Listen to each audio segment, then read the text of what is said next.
Well, in this video, I'm going to replace the front brakes and rotors in a 2017 Ford F250. So this is the same generation.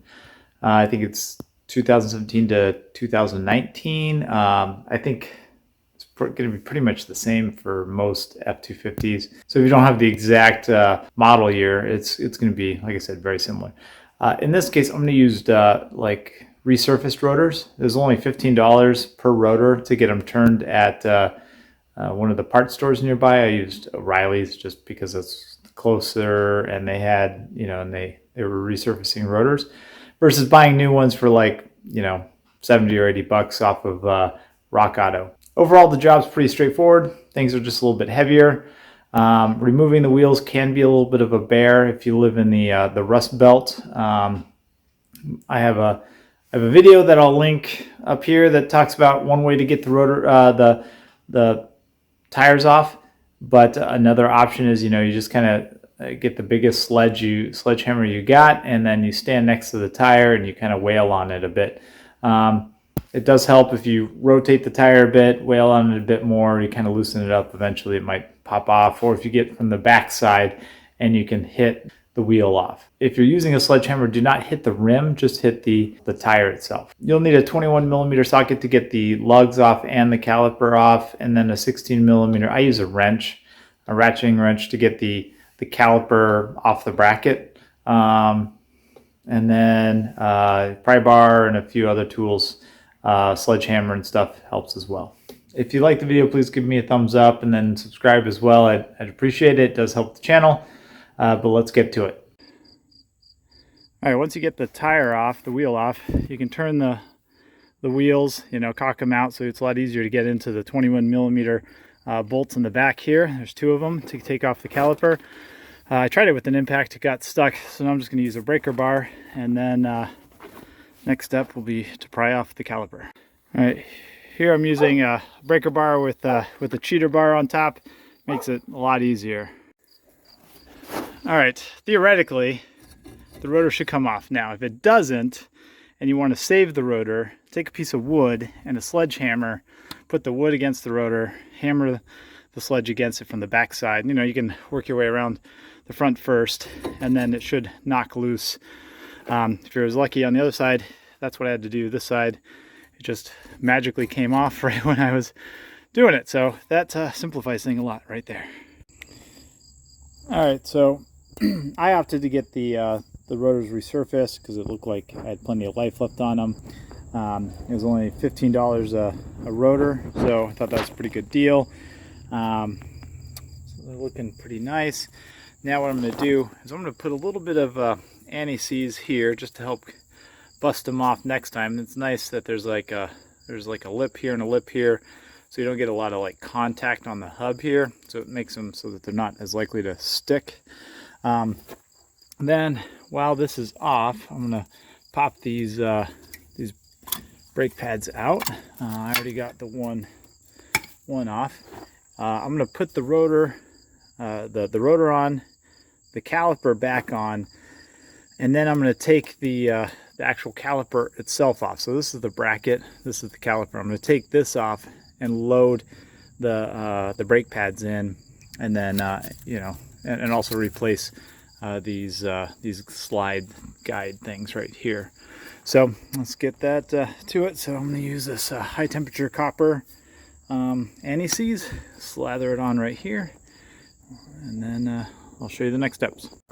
All right, so I got this back on, tightened up these bolts, get them pretty tight. I do use anti-seize when reinstalling these. Now I can see that it means the slides are working pretty well, so that's a good sign. So the next step is take the caliper off here, these two bolts, this one and this one down here. Remove these, the caliper will come off. I'll be able to remove these clips. I'll also re-grease this portion right here. All right, so these are 16mm bolts here. They come out, and then you should be able to pull these pins off like that. We're going to re-grease those. The set that I got, brake pads, came with replacement rubber, so I'm going to replace these. Go in, use high temperature brake grease, clean off the pins, re-grease them, and then you then reinstall them, and then what I'll do is I'm going to take these clips off right here. So these should just be able to pull off, very similar to like that. So, on all 4 of them, you should get replacements with your brake kit right here. So no reason not to use them. You know, I do suggest getting a decent set of brakes. I'm using some Power Stop, you know, some of the higher temperature, heavier duty brakes. So, and then the next step will be to push these in, and what I'll use for that is I'll actually probably use one of these right here and push back both cylinders. We'll check in the master cylinder real quick to make sure there's enough room for the fluid to go back. So I replaced these, greased them up, and I'm going to push back the cylinders just using a C-clamp, one of the old brake pads, and then once these are squeezed back in, then I'll replace the shins and all that stuff. If you have trouble getting these things in, I just use the back of a screwdriver to kind of like tap them down in, so they'll be kind of springy on the bottom here. They might rub against the rotor a little bit. That's okay. You can kind of try to adjust it a bit. And now the next step is just to put the brake pads in here, and then we'll put the caliper back on. If you have problems getting the brake pad in, use a screwdriver to make sure to get these clips pushed all the way up, and then that should help quite a bit, and they should then be able to slide in fairly easily. So, you know, sometimes when you just hammer them in, you can see that there's a big gap there. So just, you know, go in with a flathead screwdriver. Oops, I'm trying to do it one-handed while looking at the camera. And just make sure you get it pushed in all the way, and that'll help them slide in a lot easier. All right, that's pretty much it. You know, torque these down pretty tightly, not super tight. They're just to hold the caliper on.